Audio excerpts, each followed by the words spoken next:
Hi students, welcome to Sunil's tutorial. I'm Sunil Nirvani and today we'll be doing this CET questions of oscillation. Read on please. A particle is vibrating. A particle, start writing please. A particle is vibrating in SHM. A particle is vibrating in SHM with an amplitude of 4.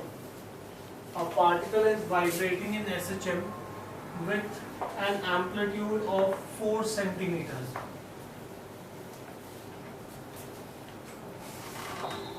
With an amplitude of 4 centimeters.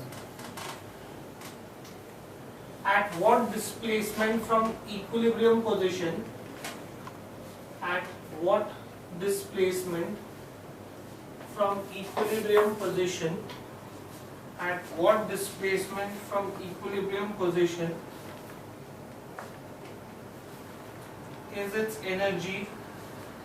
At what displacement from equilibrium position is its energy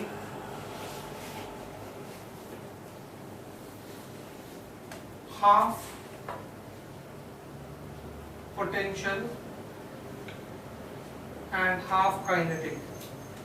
Half potential and half kinetic.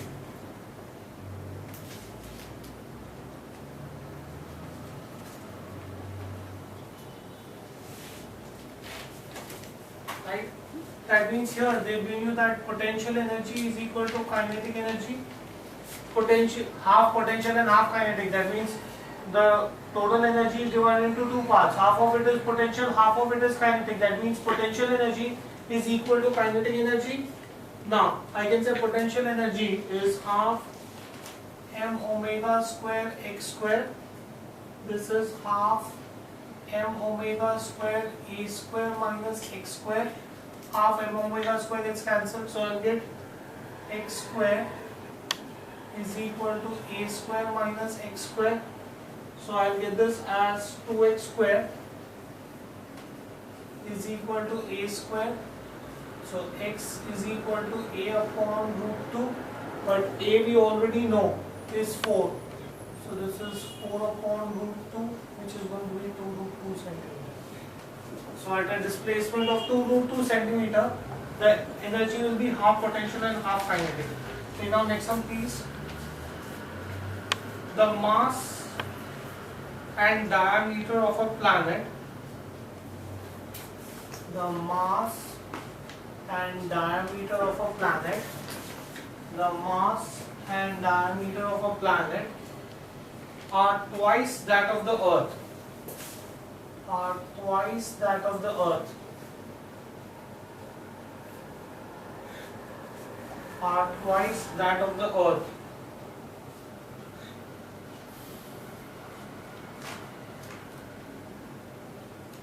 The period of oscillation of pendulum on this planet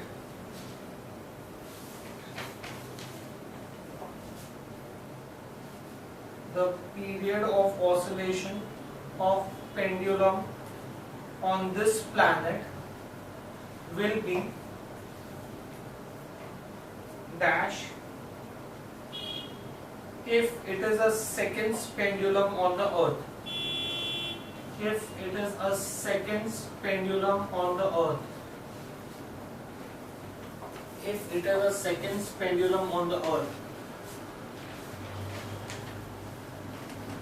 Now, mass of the planet is twice that of the Earth, diameter of the planet is twice that of the Earth. Now, sorry, gravitational pull on the planet is going to be G into mp upon r square p. Right? Newton's law of gravitation. Then similarly I can say gravitation on Earth will be G into me upon re square. Right? Therefore I can say that Gp upon, and they also said that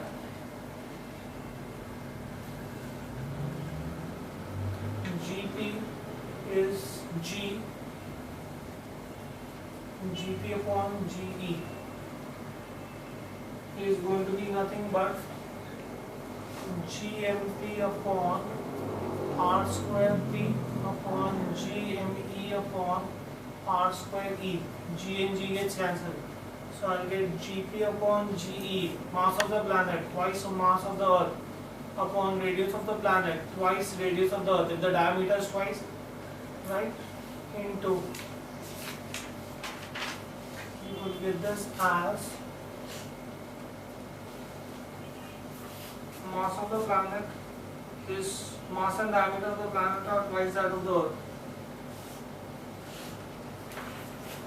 So this is going to be 4 times, because if I square it, it is going to be 4. R square E upon ME. ME gets cancelled, R square E gets cancelled. So I'll get Gp is half G. Gravitational pull on the planet is half that of the Earth. Now, pendulum. Time period of a pendulum is 2 pi root of L by G. Similarly, I can therefore say that Gp can be substituted as L 1 upon 2 Ge, right? But it is a seconds pendulum on the Earth, right? If it is a seconds pendulum on the Earth, then the time period on the Earth is going to be 2 seconds, right? For a seconds pendulum, 2 pi root of L by Ge is 2. That means this is going to be Tp is 2 pi root of L by Ge, denominator of denominator becomes numerator into root 2. This can be substituted as 2, so Tp is 2 root 2 seconds. Root 2 you can substitute if you want as 1.414. So 2 into 1.414 seconds. Do the multiplication and get the answer. I'm not showing you the multiplication. Take on next one please. A simple pendulum,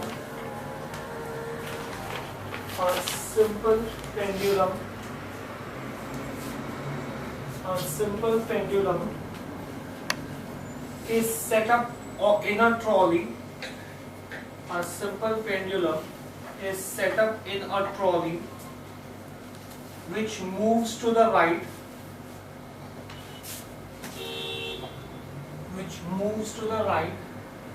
with an acceleration of a,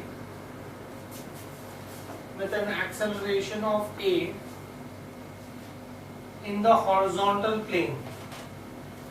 Sorry, with an acceleration of a in the horizontal plane.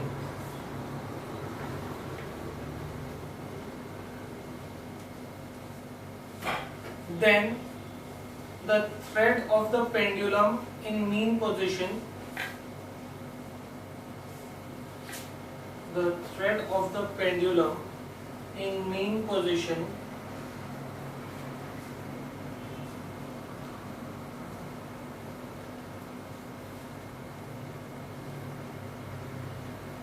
makes an angle of theta with the vertical.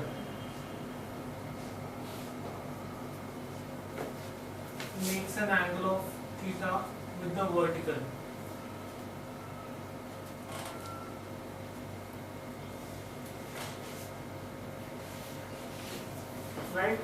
Now guys, the pendulum is on the trolley is moving. Since the trolley is moving, there is going to be some force that is going to be exerted on the thread, therefore the thread makes an angle of theta with the vertical. Right? What did they ask you to find out? Find the value of theta. Right? Now, if I apply Pythagoras theorem to this, I can say this is going to be square root of a square plus g square. By Pythagoras theorem, by using vectors, this is going to be square root of a square plus g square. Now, I can also say, guys, if I wrote this here, vectors, that means I can move them anywhere. I can say that tan theta is opposite upon adjacent. Therefore, I can say theta is tan inverse of A by G. So tan theta is going to be theta is going to be tan inverse of A by G. Now, in which direction is it going to move? Since the trolley is moving towards the right, the string will also move towards the right. Therefore, I'll say theta is tan inverse of A by G in forward direction.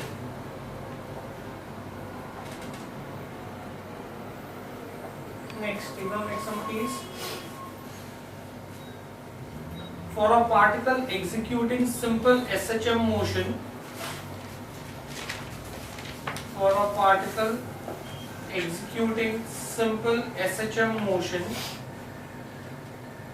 the kinetic energy is given by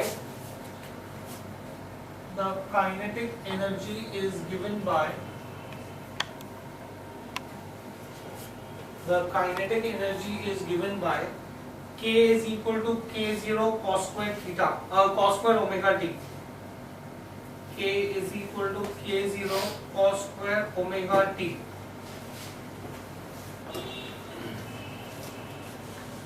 The value of the potential energy is going to be the value of the potential energy is going to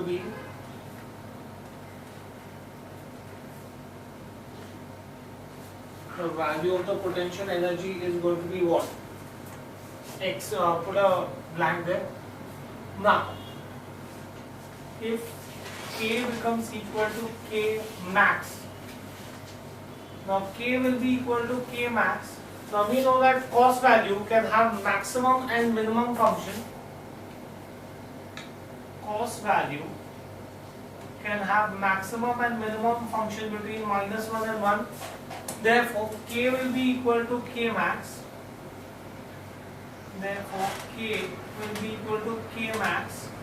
If K becomes equal to K0. So all the other values of omega t, K will not be equal to K max. Write this as K max is going to be equal to K0. Right? Now, they have said that when kinetic energy is maximum, we know from our diagram, potential energy is minimum. When kinetic energy is maximum, potential energy is minimum. Therefore, the minimum value of potential energy will be equal to K0. Right? They have asked you to find out the minimum value of potential energy. The minimum value of potential energy is going to be K0. Next, take the next one. Two bodies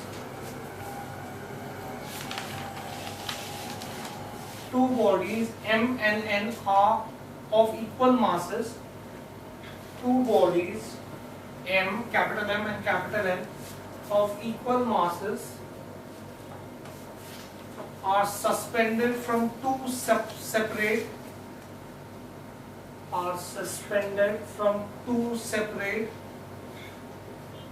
massless springs,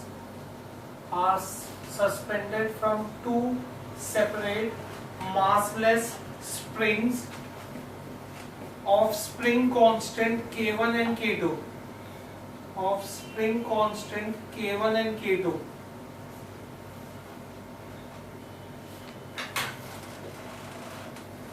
If the two bodies oscillate vertically,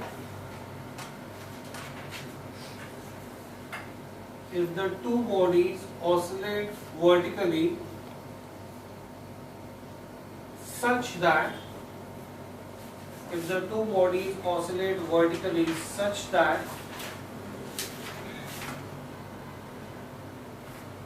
their maximum velocities are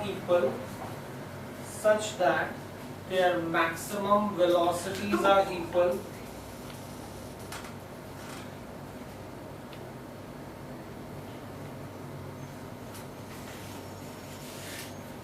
the ratio of the amplitudes of M to that of N is the ratio of the amplitude of m to that of n is, the ratio of the amplitude of m to that of n is. Let's see this. Now we know that V max is nothing but a omega. They are saying that the two bodies oscillate vertically such that their maximum velocities are equal. That means I can say V max 1 is equal to V max 2, right? That means I can say A1 omega 1 is equal to A2 omega 2, right? But we already know that omega is nothing but square root of k upon m. Now why m? Because they are saying two bodies of equal masses and their spring constants is k1 and k2, and omega 2 is going to be square root of k2 upon m. Equal masses, therefore m constants are k1 and k2, right? Therefore I can say that a1 upon a2 is omega 2 upon omega 1, which is sorry, square root of k2 upon m upon square root of k1 upon m. M and m gets cancelled, so this is going to be nothing but square root of k2 upon k1.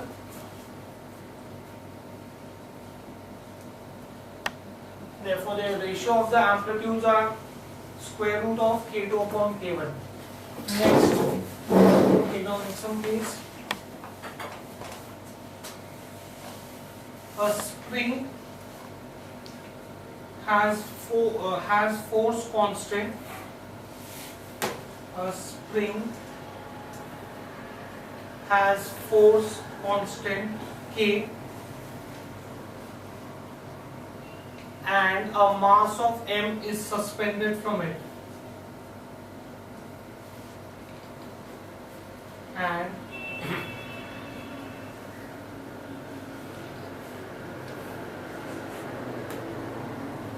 a mass of m is suspended from it. The spring is cut into half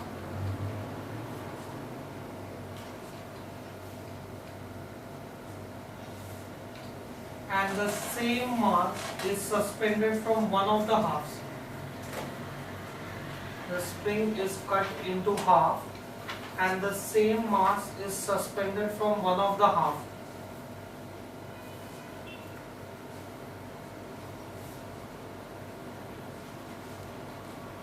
If the frequency of oscillation in the first case, if the frequency of oscillation in the first case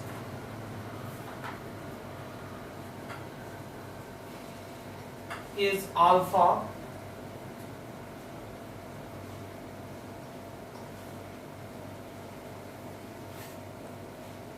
then the frequency in the second case will be, then the frequency in the second case will be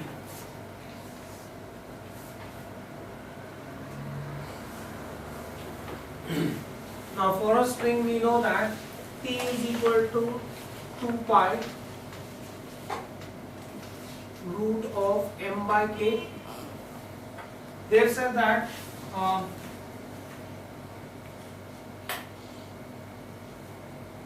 the frequency of oscillation in the first case is alpha.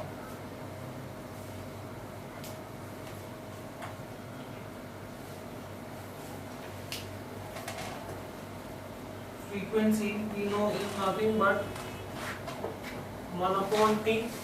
Therefore I can say n is 1 upon 2 pi root of k by m, right? Now this is nothing but alpha. They said frequency is alpha in the first case, k by m. This was before the spring was cut.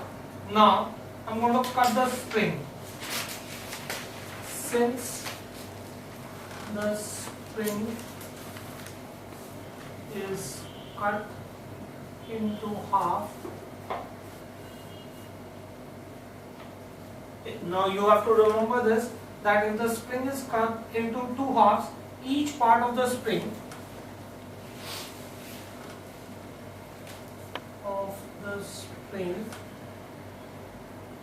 will have a constant of 2k. If it is cut into three parts, its constant will become 3k. As I go on cutting the spring, the value of the spring constant goes on increasing, right? So now the only thing is you have to remember is that the constant is going to change. So now alpha 1, everything else remains the same. I can therefore say that alpha 1 is going to be equal to 1 upon 2 pi square root of 2k upon m, right? Therefore I can say that alpha 1 is 1 upon 2 pi square root of k by m into root 2, but 1 upon 2 pi square root of k by m is nothing but alpha. Therefore I can say alpha 1 is alpha into root 2. What is the answer to find out? Then the frequency in the second case. So the frequency in the second case is going to be nothing but alpha root 2. Next, take on next one please.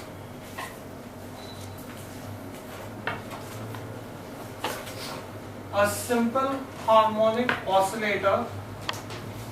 A simple harmonic oscillator has an amplitude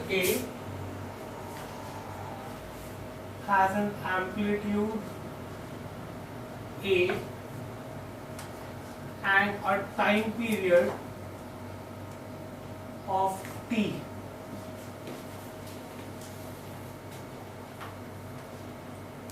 The time required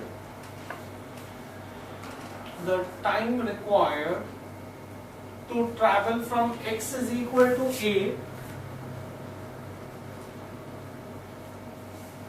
the time required to travel from x is equal to a to x is equal to a by 2 is, the time required to travel from x is equal to a and x is equal to a by 2 is, I want the pendulum to travel from x is equal to a to x is equal to a by 2. Now, let's see this. You can say that for a simple pendulum, general equation is x is equal to a sine omega t, right? Displacement, guys, we've done the formula that displacement is equal to x a sine omega t when the body is starting from mean position, right? Right. Now, once I know this, I can say a x is equal to a sine 2 pi upon t into t, omega can be written as 2 pi by t, right? Now, this is when it starts from mean position. When x is equal to a by 2, right? When x is equal to a by 2, I can say that a by 2 is equal to a sine 2 pi by t into t. So in that case, I will get 1 by 2 is sine 2 pi by t into t, right? But 1 by 2 we know is sine 30. So therefore I can say sine 30, sine pi by 6 is sine 2 pi by t into t, right? Thus I can say that pi by 6 is 2 pi by t into t, right? So here again pi and pi would get cancelled. If pi and pi gets cancelled, in that case I will get t by 12 will be equal to small t, right? Now, So that is the time required for the pendulum to travel from x is equal to a by 2. Now for x equal to a, same thing I'll do. I'll say a is equal to a sine 2 pi by t into t. A and a gets cancelled. 1 is equal to sine 2 pi by t into t.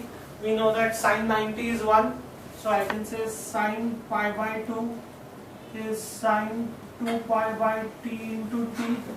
Sine and sine gets cancelled. Pi and pi gets cancelled. I will get 1 by 2 is 2 t by t. So I will get t by 4 is equal to t. Okay, once I have this, then I can say what is the difference in the time? Difference in time. So if a pendulum starts from mean position, it takes t by 12 seconds for the pendulum to reach a by 2 position, and it takes t by 4 seconds for the pendulum to reach a position. So the difference in time is going to be t by 4 minus t by 12. 12 is the common denominator, 3t minus t, 2t by 12, t by 6. So the difference in time is going to be t by 6 seconds. Next, take our next one please.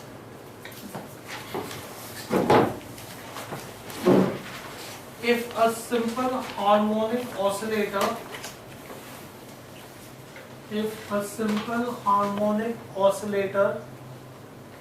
has a displacement of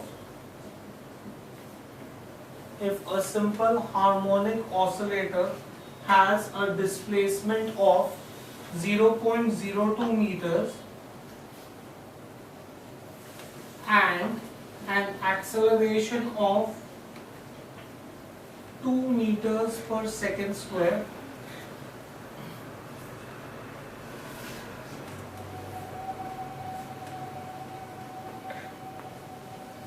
find the angular frequency. This is very easy. Acceleration is nothing but omega square x. I'll come to know my angular frequency. Omega is nothing but a by x under root. You have the value, substitute and get the answer. I'm not getting the answer. You should get the answer for this as 10 radians per second. Next, take on next one please. A body executes SHM. A body executes SHM with an amplitude A. A body executes SHM with an amplitude A.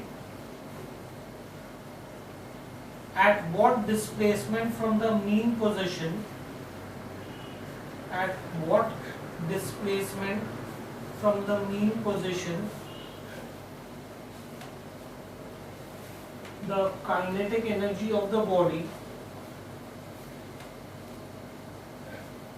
will be 1/4 the total energy?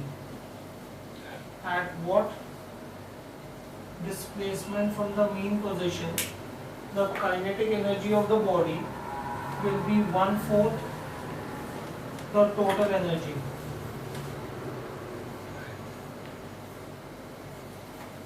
Right? Straight away just substitute kinetic energy, half m omega square a square minus x square is 1/4 total energy, half m omega square a square. Half and half gets cancelled, m omega square gets cancelled. So I'll get a square minus x square is 1/4 a square. I presume after this thing should be simple. A square minus 1/4 a square is equal to x square. 3a square by 4 is equal to x square. X is equal to a root 3 by 2. Right? Next, take on next sum please. If the length of a seconds pendulum if the length of a second's pendulum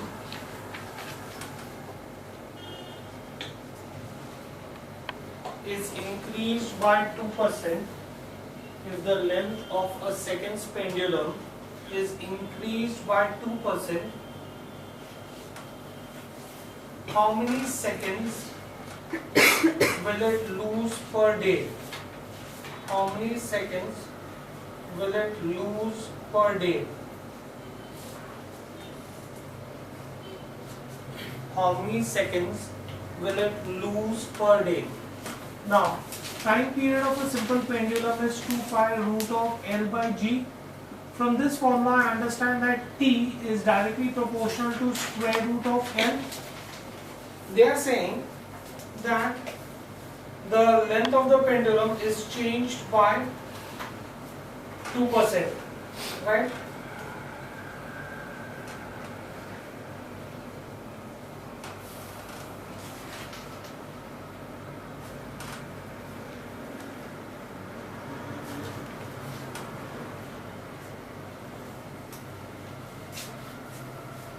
Differentiate.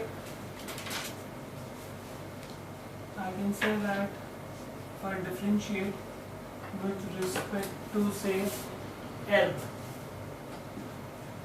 dt by dl is directly proportional to d by dl of root L. So I can say dt, when I differentiate, this will become equal to, because that's a small change that I'm going to get, right? So I'll get dt is equal to 1 upon 2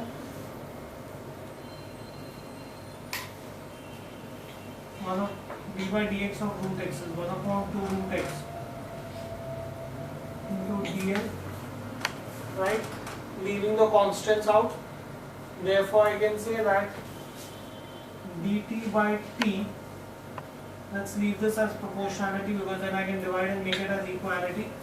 So I can get dt by t is nothing but 1 upon 2 root L dl by root L.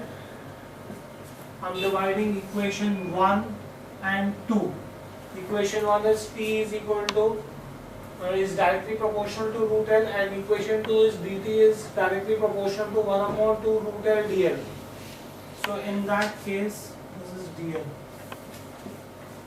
right? So this and this will get cancelled. Root L will get cancelled. So I will get this as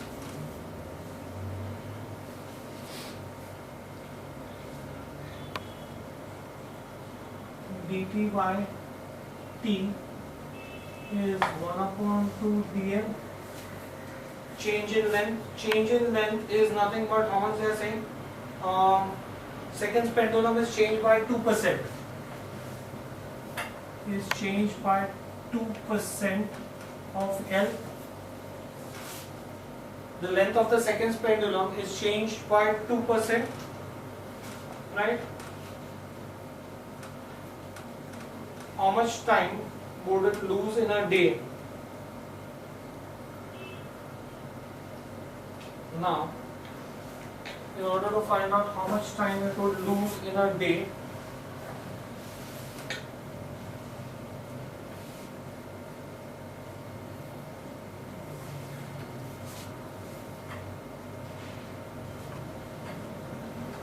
there's some mistake in this up. Because I shouldn't have that L there. Just redo this twice. Shouldn't have that L there. T is equal to 2 pi root of L by G. So T is directly proportional to root L by errors. Instead of using derivatives, I can say errors.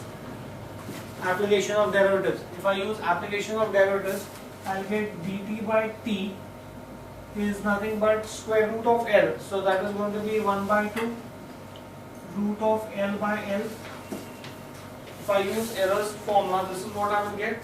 Therefore, now this can be written as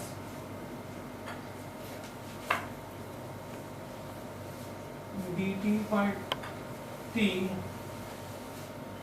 to convert this into days, root L by L, 24 hours in a day, into 60 into 60. This is hours, minutes and seconds. That's the conversion that I'm doing. So I possibly should get the answer for this as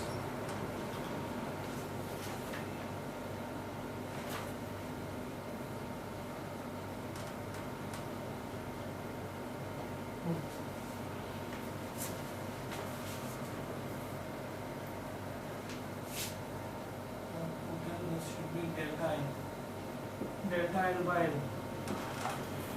Right, so the change in time upon time is nothing but 1 upon 2 change in length upon length. So this is going to be 1 upon 2 change in length upon length is 2% of 24 into 60 into 60. Yes, that should give me the answer. I have all the values now. Right? If you do the multiplication, you will get your answer.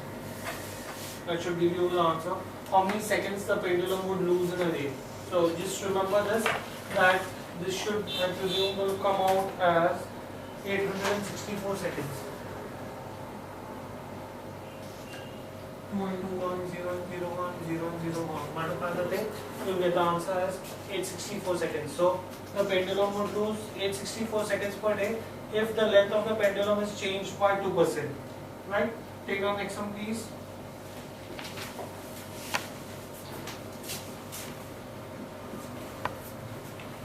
A particle moves such that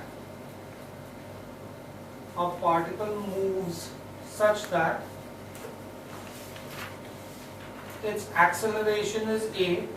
Its acceleration A is given by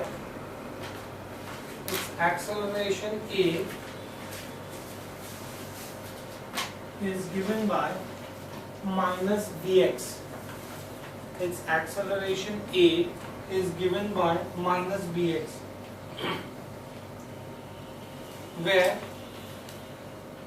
x is the displacement from equilibrium position, where x is the displacement from equilibrium position,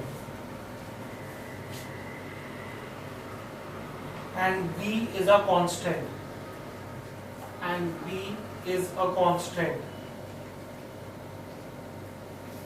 Find the period of oscillation.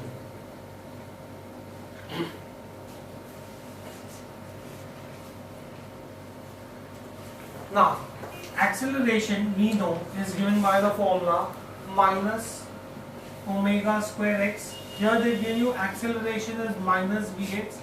Therefore, I can say minus omega square x is minus Bx. I get omega square is B. What have they asked me to find out? They have asked me to find out the period of the oscillation, right? So I can say omega is nothing but root B, but omega is nothing but 2 pi by T. Omega is nothing but 2 pi by T is equal to root B. Therefore, time period will be 2 pi by root B. So the time period is going to be nothing but 2 pi by root B. Next, take on next one, please. The motion of a particle executing simple SHM, the motion of a particle executing SHM, the motion of a particle executing SHM is given by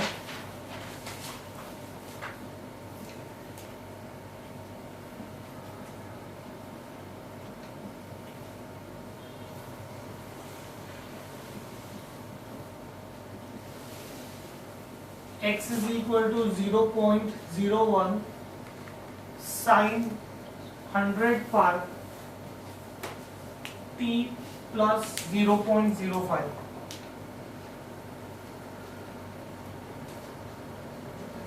The time period is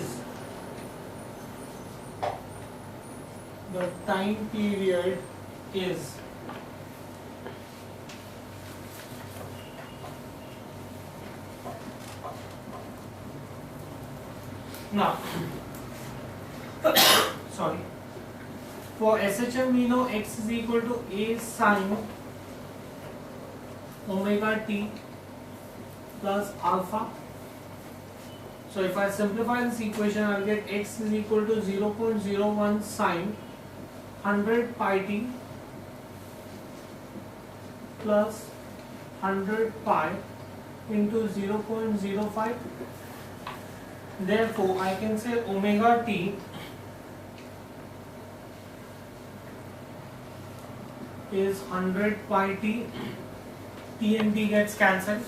Omega is nothing but 2 pi by t is 100 pi. So I'll get therefore t is 2 upon 100, that's 0.02 seconds. Right? Next, take down next one please.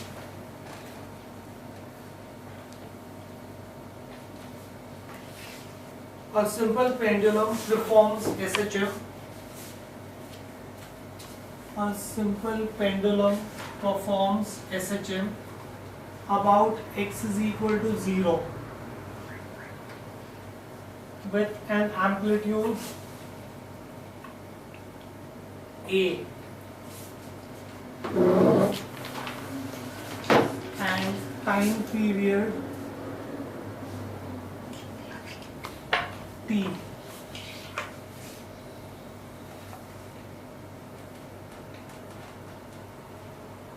The speed of the pendulum at x is equal to a by 2 is, the speed of the pendulum at x is equal to a by 2 is, the speed of the pendulum at x is equal to a by 2 is speed. That means I need to know the velocity omega, v is equal to omega square root of a square minus x square, right? V is equal to omega, amplitude is given as a, you want to find out the speed at x is equal to a by 2. So V is equal to omega square root of 4a square minus a square, 3a square by 4. So V is equal to a omega 3 by 2, right? But omega is nothing but 2 pi by t. So V is equal to 2 pi a root 3 by 2t. 2 pi by t. So t, 2 and 2 will get cancelled. V is equal to pi a root 3 by t. Right, so that will be the velocity at x is equal to a by 2. Right, next let's see another sum, guys.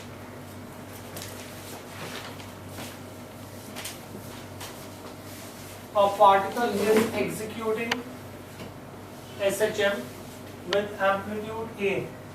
A particle is executing SHM with amplitude A.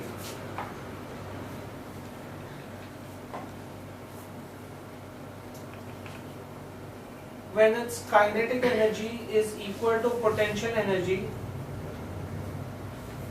when its kinetic energy is equal to potential energy, its distance from the mean position will be, its distance from the mean position will be very simple, half m omega square a square minus x square is equal to half m omega square x square. So I will get a square minus x square is equal to x square. A square is 2x square. X is equal to a by root 2. This is way too simple. Okay, we will stop this here for the day. Thank you very much.